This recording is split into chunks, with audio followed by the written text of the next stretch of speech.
Avec une vision claire, la bonne approche et beaucoup de ténacité, il n'y a pas de rêve en dehors de ta portée. Chaque pas dans la bonne direction, aussi modeste puisse paraître, te rapproche de tes rêves. Cela est valable peu importe ta situation actuelle. Par exemple, on peut grandir dans un milieu agricole et dans l'espace de quelques années devenir une référence dans le business en ligne. On peut passer d'un sentiment de malaise et une difficulté à se sentir à sa place à être millionnaire et conseiller d'autres entrepreneurs à réussir sur le web. Bien sûr, cela ne se fait pas en se tournant les pouces ou en restant au chaud dans sa zone de confort. Il faut faire preuve de détermination, être prêt à apprendre des nouvelles compétences et à se mettre constamment en discussion. Mais c'est possible. C'est à ta portée. Dans cette vidéo, découvre comment un fils d'agriculteur est devenu millionnaire sur le web. Mind Parachutes. À chaque idée, des nouveaux horizons. De la patate à 100 patates. De Maxence Rigotier. Démarrer avec peu ou rien du tout n'est pas seulement la réalité pour beaucoup d'entre nous. C'est aussi les débuts de l'histoire de réussite de Maxence Rigotier. Dans son livre « De la patate à 100 patates », Maxence partage sa propre expérience d'entrepreneur sur le web. Ce n'est pas seulement un récit de son ascension, mais un miroir dans lequel tu pourras te voir et te dire « Si lui l'a fait, pourquoi pas moi ?» Déjà pendant sa scolarité, c'était clair que la voie classique du salariat n'était pas faite pour lui. Le fil conducteur de sa vie est la liberté. Le désir le plus grand de Maxence est de vivre sa vie à fond, de ne pas avoir de regrets. Et il est prêt à payer le prix de sa liberté. C'était fin 2010 et Maxence n'avait que 21 ans. Pas d'expérience, pas de compétences particulières non plus. En tant que fils d'agriculteur de la campagne bourguignonne, il était très loin du monde du web et de l'entrepreneuriat. Mais il ne manquait pas d'ambition et d'une énorme motivation.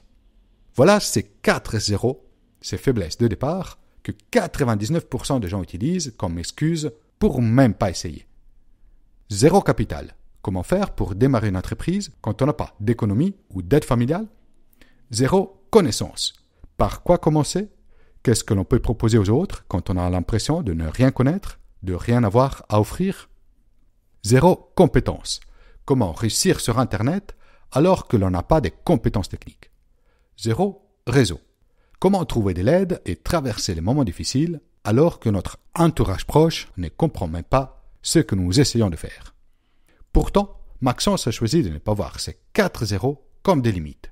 Il a décidé de les voir comme des défis à relever. Avec du courage, une stratégie claire et une volonté d'apprendre, il était convaincu que ces obstacles pouvaient se transformer en tremplin pour le succès.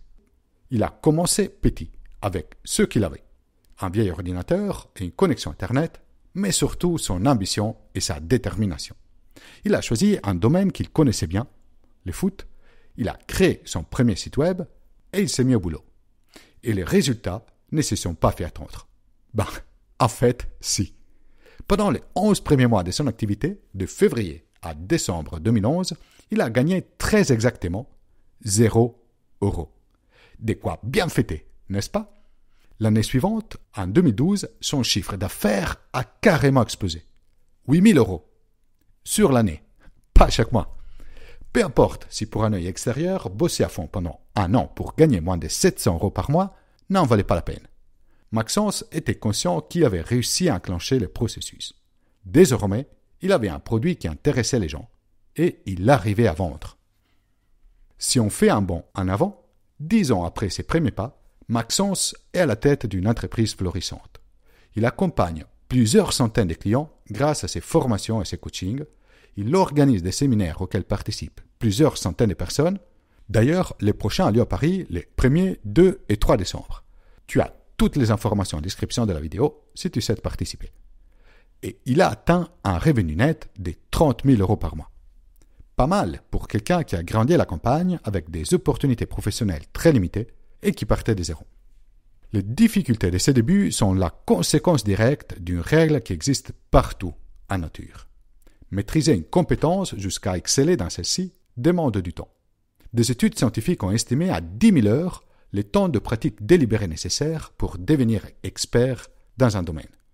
Malheureusement, cette règle de vie est à l'opposé de l'attitude suggérée partout dans les médias. Je veux tout et tout de suite. Des attentes irréalistes pour des résultats immédiats nous empêchent d'atteindre les résultats significatifs dans notre vie. Voici les 3 principaux pièges du débutant auxquels faire attention pour ne pas abandonner un projet important. Abandonner avant même d'avoir vraiment commencé. La plupart des gens qui souhaitent se lancer laissent tout tomber au bout de quelques jours ou quelques semaines. C'est ce qui arrive à 90% des gens qui s'inscrivent à une salle de sport ou qui achètent une formation. Ils ne vont jamais au bout du programme. Et c'est une excellente nouvelle pour les plus déterminés. Il y a peut-être beaucoup de monde au départ, mais il y en aura de moins en moins à l'arrivée. Renoncer dès l'apparition des premiers obstacles. Les histoires de succès fulgurants du jour au lendemain font la une des journaux justement parce qu'elles représentent une infime minorité de ce qui se passe dans la vraie vie. Pourtant, c'est ce à quoi s'attendent la plupart des gens. Il est indispensable de faire preuve de persévérance et ne pas abandonner, même si les premiers résultats sont en dessus de tes attentes. Mourir de soif pendant la traversée du désert. Quand on lance une activité entrepreneuriale, on ne sait pas quand celle-ci commencera vraiment à décoller. Encaisser cette incertitude et persévérer peut être très difficile. Rencontrer des moments difficiles lors desquels on pense tout laisser tomber est quelque chose de naturel, même inévitable. Chaque projet ambitieux, même en dehors de l'entrepreneuriat, demande de supporter la traversée du désert. La meilleure manière pour rester motivé et éviter ces 3 pièges, c'est d'avoir un pourquoi puissant, une raison très profonde qui nous pousse à agir. Il n'est pas rare au départ que cette raison soit parfaitement égoïste. On cherche d'abord à améliorer sa propre situation personnelle, plus de temps libre, plus d'argent, des meilleures conditions de vie.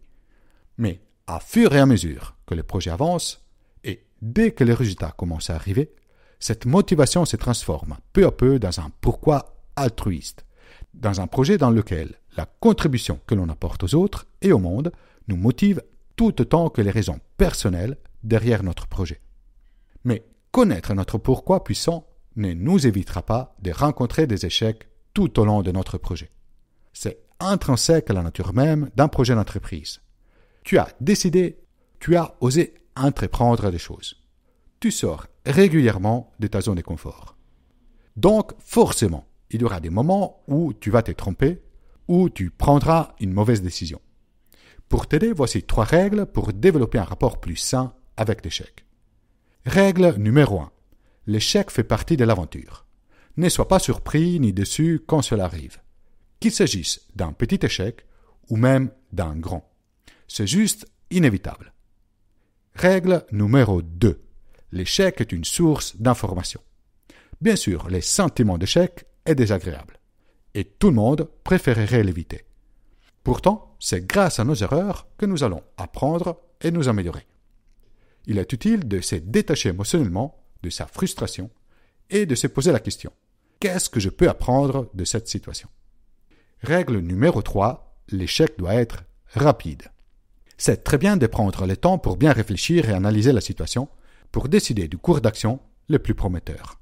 Mais une fois que cette réflexion a eu lieu, cela ne sert à rien de tergiverser. Il vaut beaucoup mieux d'essayer et puis corriger rapidement le tir et adapter son approche si cela est nécessaire. Comme on dit aux US, fail often, fail fast. Échoue souvent, échoue vite. Tu arriveras plutôt au succès. Un concept essentiel à garder en tête pour développer son projet d'entreprise est qu'il n'est jamais question d'option binaire. Ça marche ou ça ne marche pas, ça passe ou ça casse. Il s'agit plutôt d'un processus évolutif, itératif, d'amélioration continue. On fait des hypothèses sur ce qui pourrait fonctionner, on teste, on observe les résultats, on tire des enseignements et on décide comment faire différemment la fois d'après pour obtenir des meilleurs résultats. Et puis, c'est réparti pour un tour. Pour assurer la réussite de ton projet, il vaut mieux appliquer et apprécier ces processus itératifs plutôt que d'attendre l'idée géniale qui va tout déchirer. Cela me fait penser à l'expérience de Thomas Edison lors de l'invention de l'ampoule. On dit qu'il a dû mener 10 000 expériences qui n'ont pas fonctionné avant de trouver la solution. Et à la question « Mais comment vous avez fait pour ne pas vous décourager et continuer, même après 10 000 échecs ?» Edison aurait répondu je n'ai pas échoué 10 000 fois. J'ai découvert 10 000 manières dont cela ne fonctionne pas. Ce rapport profondément non linéaire entre tentative échouée et réussie est plein d'espoir. Peu importe si on a déjà essayé 10 000 fois sans trouver la solution. Il suffit d'une seule tentative qui réussit pour en sortir gagnant. Quels sont donc les ingrédients indispensables pour maximiser les chances de réussite de ton projet entrepreneurial? D'après Maxence, il y en a 3. La passion, pour que tu puisses t'investir à fond dans ton projet et rester déterminé lors de la traversée du désert, tu dois être passionné par les sujets de ton business. Si tu ne sais pas trop par quoi commencer, pense à tes centres d'intérêt, à ceux que tu aimais faire quand tu étais jeune, ou ceux que tu aimes faire en vacances ou dans ton temps libre. Si la passion est un ingrédient indispensable, elle n'est par contre pas suffisante pour la réussite de ton business. Voici les 2 autres. Les compétences. Qu'est-ce que tu sais faire mieux que la moyenne? En quoi tu es bon? Pas besoin d'être un expert mondial dès les premiers jours. Tu auras le temps de te former et de t'améliorer par la suite. Mais tu dois en savoir plus que tes clients afin de pouvoir les aider. La bonne nouvelle, c'est que souvent nous avons des facilités naturelles dans les domaines dont nous sommes passionnés. Si nous ne les avons pas déjà, développer des compétences relatives à notre passion peut être un processus simple, rapide et même plaisant. L'existence d'un marché. L'idée de vivre de sa passion est certes romantique, mais elle ne peut fonctionner que s'il y a des gens qui sont disposés à acheter des produits ou services pour satisfaire leurs besoins et qu'ils en ont la capacité. Si dans ton business tu veux t'adresser à des particuliers, il existe des thématiques dont le marché est assuré, comme l'argent, la santé et les relations. Finalement, se construire une vie libre et indépendante ne relève pas de la magie. C'est le résultat d'un processus, certes exigeant, mais en même temps assez simple et à la portée de tout le monde. On reste focus jour après jour sur son projet. On analyse et on améliore constamment ce qui ne fonctionne pas. On se remet en question quand cela est nécessaire. Voilà, tu connais désormais l'expérience inspirante de Maxence Rigotier et ses conseils pour se construire une vie libre et un business à succès. Bien sûr, cette synthèse, ce n'est qu'un aperçu de tout ce que Maxence partage dans son livre. Si tu souhaites profiter davantage de tout ce qu'il a appris en 12 ans d'entrepreneuriat sur Internet, je te conseille vivement de lire le livre. Tu peux le commander sur Amazon, Fnac, Cultura et Decitre. Bonne lecture!